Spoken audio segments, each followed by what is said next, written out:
The third shot drop is arguably one of the most important shots in all of pickleball, but I'd also say it's probably one of the hardest to master. So today I'm gonna go over exactly how I teach the third shot drop, because it's actually a lot different than I would have taught it even a year ago. Today we're filming at Club Med Cancun, a premier pickleball resort, so let's get into it. So what is a drop shot? Well, a drop shot is a shot that typically lands in or near the kitchen line, and it's a shot that really allows you and your partner to move from the baseline or even the mid-court up to the kitchen line. Remember, this is fundamental pickleball. Points are won and lost at the kitchen line. It's the most premier place on the pickleball court to win points. So a drop shot allows you to get to the most offensive place to play, which is the kitchen line. Oh, hey, if you're watching this channel, it probably means that you really like pickleball. And if you really like pickleball, you probably want to get better at it, which means you should enroll in my free Mastering the Dink video series. What's going to happen is you're going to click the link below, and I'm going to send you one video to your inbox every single day for the next 15 days with a tip that's going to level up your dinking. Now back to the video. Now, before we go into how to hit a drop shot, I want to give you a 90-second lesson on topspin. Topspin is essentially putting forward momentum and forward spin on the ball. Why this is really advantageous is because of two reasons. One being that when you're putting topspin on that ball, you get a really nice arc, okay? This arc basically provides loft on the ball. Now, why is that important? I always say loft stands for lots of freaking time. Remember, that arc gives you more time to get you and your partner to that kitchen line. So loft is good and arc is good. The second reason why topspin is really great is because you can actually hit the ball a little bit harder, and what happens is with that spin, the ball dips down over the net faster. That makes it a harder ball for your opponents to handle. So topspin is incredibly advantageous when you're hitting a drop shot.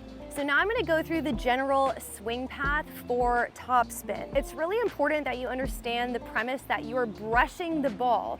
You are applying that forward momentum, but there is a brush, and that's what gives the ball spin.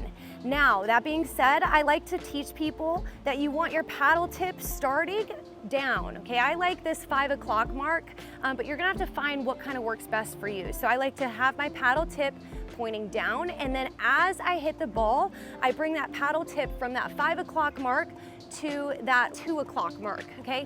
That's the brushing motion for topspin. It's really important that you remember that your wrist is only going to move one way. People get in trouble when they get really floppy and loose wrists, so I want you to have a stiff wrist. Think of it like your index pointer is pointing down and then up. That's what's gonna give your brush. And then you're gonna work on applying that forward momentum to give that ball moving forward. Now we're gonna talk through contact point. So if you look at a pickleball, I want you to imagine like there's an equator or a midline on the middle of this ball. When you are applying topspin, it's incredibly important that you contact the bottom half of the ball. That's what's gonna provide the ball lift. Now, a lot of people will say, well, what if I can't contact the bottom of the ball, or I can't see the bottom of the ball? Then that's not a ball that you should really hit topspin on. Okay, so that might require you bending your knees, okay, and making sure that you're getting down low, seeing that bottom of the ball so that you can apply that brush so that you are able to get topspin. Again, couple fundamentals here. It's important to contact that ball in your contact point zone. Think hips, knees, feet out like a V. You want to contact that ball in front of your body, never behind or to the side. And again, looking for that bottom equator and making sure that you are giving that ball arc and topspin.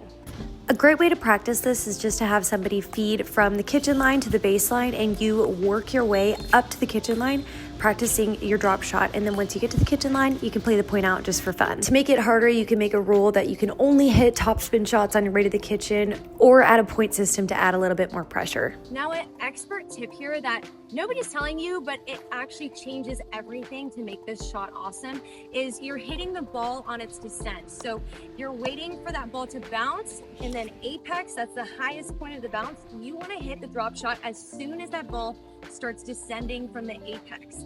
That's the best time to contact that ball with paddle, and you'll have expert control when you're hitting your drop shots if you do this.